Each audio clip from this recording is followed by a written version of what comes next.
All right. Okay, we made it. Last leg of our journey.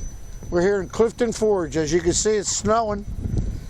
This was a point on the C&O Railroad. I don't know exactly anything about the C&O. I don't know much about it. But anyway, this is Greenbrier 614. And it's owned by Ross Rowland today. And they had a beautiful green. I saw it on the internet and it didn't appeal to me that much, but the green in person is a very nice olivey type of green. And they got the engine winterized, you know, the main rods are off and so on. And it's here at the, I think this is the C&O, if I get it right, C&O Historic Museum. Something to do with the C&O, like his history. And I guess he puts it here, keeps it here. And you can see that they have the engine painted something like what the Penske would do. They paint above the running boards, they paint that green, and the bottom part is black, which is a little bit difficult to paint like that, but it's a nice job. They did a beautiful job on it. And it's about, I don't know, 20 degrees out here maybe. And we came from 85-degree weather and we just progressively got colder and colder. And we had to come over the mountains to get here. And it took us an extra hour because a big tree about 36 inches in diameter fell over the road, and we had to wait for the crew to come and clear it. But we got here. And I'll tell you, that engine is just incredibly impressive. I've seen pictures of them. I've ridden behind this engine, and it's incredibly impressive. Ross likes to run it at speed, which is the way it should be run. And it's a nice ride with him. He really knows how to run a locomotive.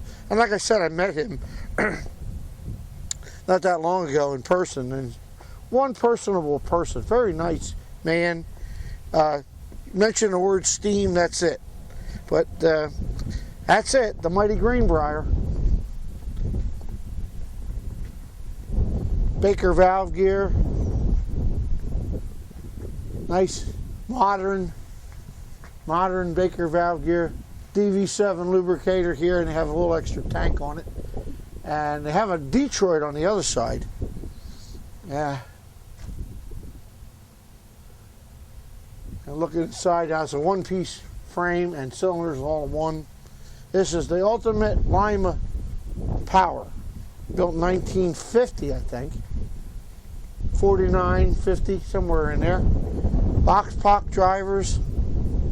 You can see the real detail in here, and a lot of modelers miss this detail where it's cored out in here, and they really miss that detail. And if I do some box pock drivers, I want to make sure I get that detail right. It just doesn't look right if you don't do it that way. Interesting enough, on this lead truck, they don't have them on here. They probably took them off because of problems with them, but they had brakes, class size brakes. In other words, 2 shoes on a wheel, which I've never seen on a lead truck before. Generator down here. The generator's mounted low, I guess for servicing. And side rods are all steel, of course, all polished up. Roller bearing, big bearing in here. All modern steam power. Modern. Now, one time or another, they probably had a Worthington pump here. And I remember this when 20 years ago, they had this air roll on here. But they had a Worthington pump on here at one point in time.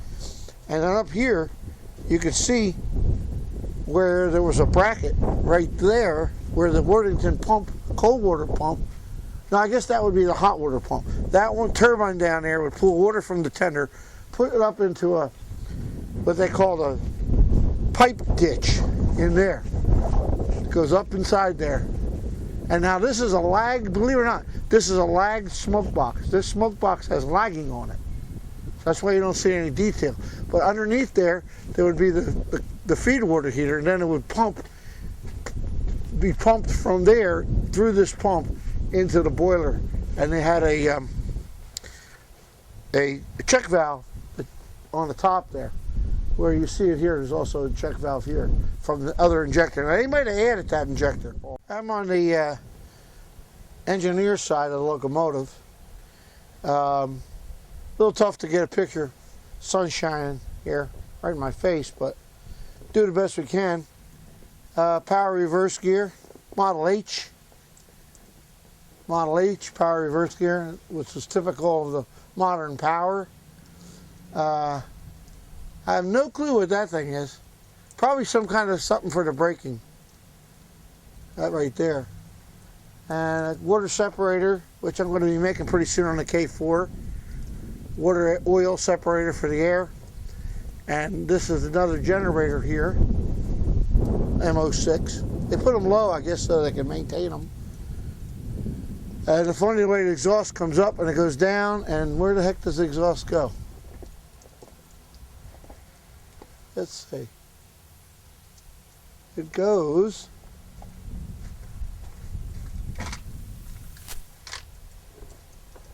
somewhere under the jacketing. It probably goes up to the top somehow. Amazing. And there's the reach rod for the reverse gear, which has a funny way of doing it. I've never seen it done that way. It's got an additional rod here. Oh, I see. They changed the rods around so that the rods weren't hanging down low. Normally, this rod would be on here, this way down, or this rod would be here, and a rod coming here. Now what they've done is they flipped this around, put the rods a little bit different, so they weren't hanging low here to them, because I guess you figure the rods come up here, the drive rods. So, breaker valve gear in reverse. Got a little stop up there. I noticed that. That's something I'd never seen before.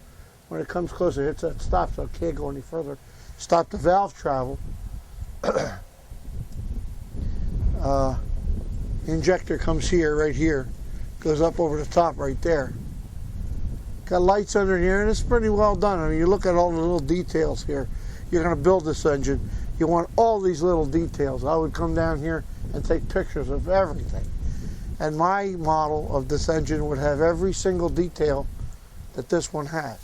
Because like Jack says, the more you look, the more you see. And he's right. That's true. I'm looking here, the more I'm looking, the more I'm seeing. Brake cylinder for the brakes is on the outside on this one, similar to a diesel. It's altogether different than some others that I've seen. All these lines here for lubricators, they run down, and then there's a manifold at this point. Then they come together and they run back to the lubricators back there to lubricate all the journal boxes and so on, all the various points of the locomotive. That's what the lubricators did. They had steam lubricators too for the DV7 ran those things. This probably, some of this was valve for the cylinders.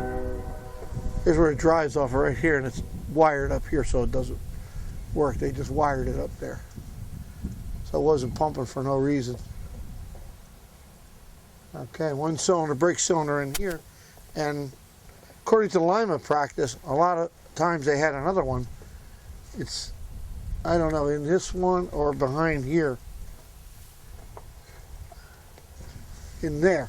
And also, the main tanks were in between the frames, and so I think built into the frame as part of the frame casting.